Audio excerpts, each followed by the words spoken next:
Bonjour à tous. Je continue à vous partager des extraits du livre du cardinal Ratzinger, Foi chrétienne hier et aujourd'hui. 4 est ressuscité des morts. La confession de la foi en la résurrection de Jésus-Christ est pour les chrétiens l'expression de la certitude que cette parole est vraie, qui semblait n'être qu'un beau rêve. L'amour est plus fort que la mort. Cantique 8 et 6. Dans l'Ancien Testament, cette affirmation figure dans une hymne à la puissance de l'Éros. Mais cela ne veut aucunement dire que l'on puisse simplement l'écarter comme exagération lyrique.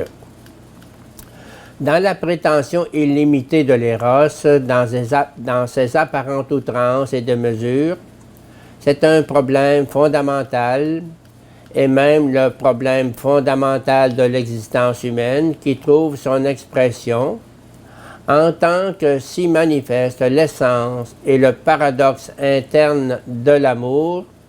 L'amour exige d'être infini, indestructible. Il est pour ainsi dire un appel d'infini. Or, il se trouve qu'en même temps, cet appel est une visée irréalisable. L'amour exige l'infini, mais ne peut le donner. Il prétend à l'éternité, mais en réalité, il fait partie du monde de la mort, avec sa solitude et sa puissance de destruction. C'est à partir de là seulement que l'on peut comprendre ce que signifie la résurrection. Elle est le triomphe de l'amour sur la mort. Elle constitue en même temps la garantie de ce qui seul peut créer l'immortalité, c'est-à-dire être dans l'autre qui subsiste encore lorsque je suis retombé en poussière. L'homme est l'être qui ne vit pas lui-même éternellement, qui est nécessairement voué à la mort. Humainement parlant, ne subsistant pas lui-même toujours, il ne peut survivre qu'en continuant à subsister dans un autre. Les affirmations de l'Écriture sur le lien entre péché et mort sont à comprendre dans cette perspective.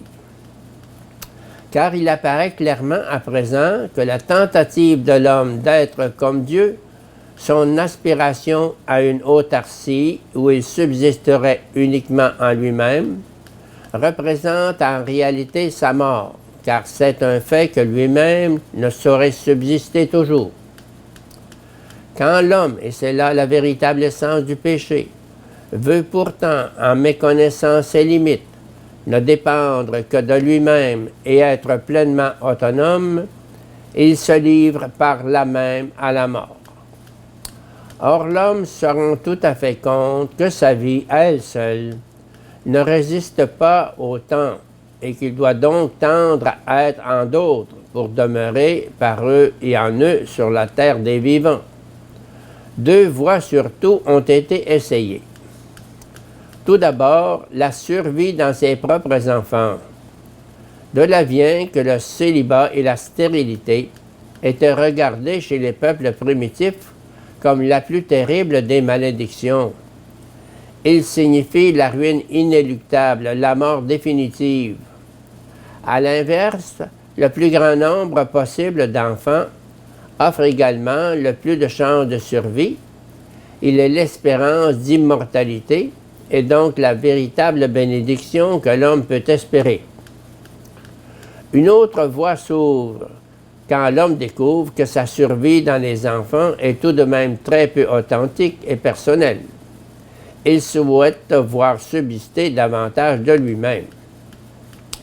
Il se réfugie alors dans l'idée de la gloire qui doit réellement le rendre immortel lui-même en lui garantissant la survie dans la mémoire des autres à travers les siècles.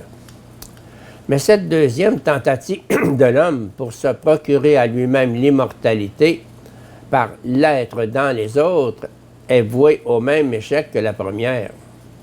Ce qui demeure, ce n'est pas lui-même, mais un simple écho, une simple ombre. Et ainsi, l'immortalité que l'homme se procure lui-même n'est en réalité qu'un Hadès, un Sheol, plus proche du néant que de l'être. L'insuffisance des deux voies vient du fait que l'autre, qui maintient mon être après ma mort, ne peut pas en réalité maintenir mon être même. Il n'en conserve que l'écho. Et d'autre part, plus radicalement encore, l'autre à qui j'ai pour ainsi dire confié ma survie ne subsistera lui-même pas toujours.